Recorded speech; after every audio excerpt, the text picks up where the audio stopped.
Welcome to yo-yo TV. ప్రస్తుతం దేశ రాజకీయాల్లో వినిపిస్తున్న మాట one nation one election. Modi మంత్రివర్గం దీనికి ఆమోదం తెలిపింది. వన్ నేషన్ వన్ ఎలక్షన్ పై మాజీ రాష్ట్రపతి రామ్నాథ్ కోవింద్ నేతృత్వంలోని కమిటీ నివేదికను కేంద్ర మంత్రివర్గ సమావేశంలో సమర్పించారు. అక్కడ చర్చ తర్వాత ప్రభుత్వం ఆమోదించింది. ఇప్పుడు ఈ బిల్లును వచ్చే శీతాకాల సమావేశాల్లో ప్రవేశపెట్టనున్నారు. స్థానిక సంస్థల ఎన్నికలను కూడా 100 రోజుల్లో పూర్తి చేయాలి. అంటే దేశంలోని అన్ని ఎన్నికలను నిర్ణీత సమయంలో పూర్తి చేయాలి. అసలు ఈ వన్ నేషన్ వన్ ఎలక్షన్ అంటే ఏంటో, దాని ప్రయోజనాలు అప్రయోజనాలు ఏమిటి, ఏ దేశాల్లో ఇది వర్తిస్తుంది, భారతదేశంలో దీన్ని అమలు చేయడంలో ఎలాంటి సవాళ్లు ఎదురవుతాయి అనేది యోయోవిలో తెలుసుకుందాం. नेशन वन इलेक्शन के लिए देश को आगे आना। వన్ నేషన్ వన్ ఎలక్షన్ అంటే పార్లమెంటు దిగువ సభకు అంటే లోక్సభకు ఎన్నికలతో పాటు రాష్ట్ర అసెంబ్లీలకు కూడా ఒకేసారి ఎన్నికలు నిర్వహించాలి.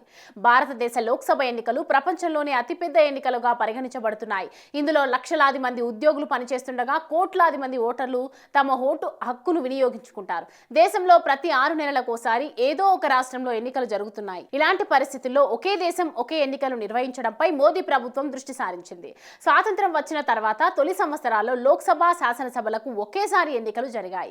1952, 1957, 1962, 1967 సంవత్సరాల్లో ఏకకాలంలో ఎన్నికలు జరిగాయి. దీని తర్వాత కొన్ని రాష్ట్రాలు పునర్వ్యవస్థీకరించబడ్డాయి, కొన్ని కొత్త రాష్ట్రాలు ఏర్పడ్డాయి. వీటితో పాటు కొన్ని రాష్ట్రాల్లో అసెంబ్లీలు ఎన్నికల అనంతరం రద్దు చేశారు. వీటి కారణంగా ఎన్నికల వ్యవస్థ దిగజారింది.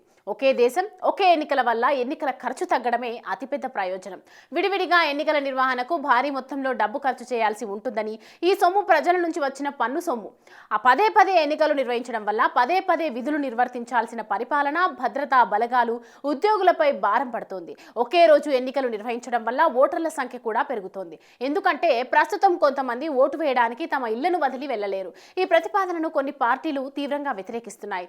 వన్ నేషన్ వన్ ఎలక్షన్ ప్రాంతీయ పార్టీలకు హాని చేస్తుందని వాదిస్తున్నాయి. దీంతో దేశవ్యాప్తంగా అవిశ్వాస తీర్మానం పెట్టాలనే నిబంధనను రద్దు చేయాల్సి ఉంటుంది.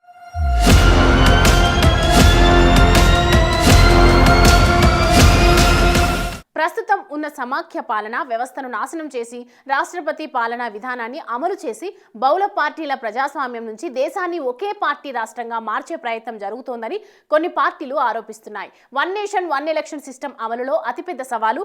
ఎందుకంటే రాజ్యాంగం చట్టాలను మార్చవలసి ఉంటుంది కాబట్టి. ఒకే దేశం ఒకే ఎన్నిక కోసం రాజ్యాంగాన్ని సమరించాల్సి ఉంటుంది. రాష్ట్ర అసెంబ్లీలు ఆమోదించాల్సి ఉంటుంది. పదవి కాలం మిగిలి ఉన్న రాష్ట్ర అసెంబ్లీలు రద్దు చేయాలి.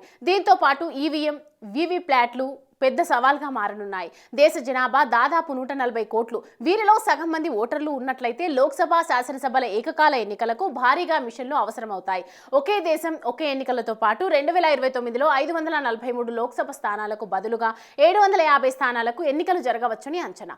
వాస్తవానికి 2002 నాటి డిలిమిటేషన్ ప్రకారం 2026 వరకు లోక్సభ సీట్ల పెంపుపై నిషేధం ఉంది. 2027లో జనాభా గణన జరగాల్సి ఉంది. ఇటువంటి పరిస్థితిలో డిలిమిటేషన్ కూడా జరగవచ్చు.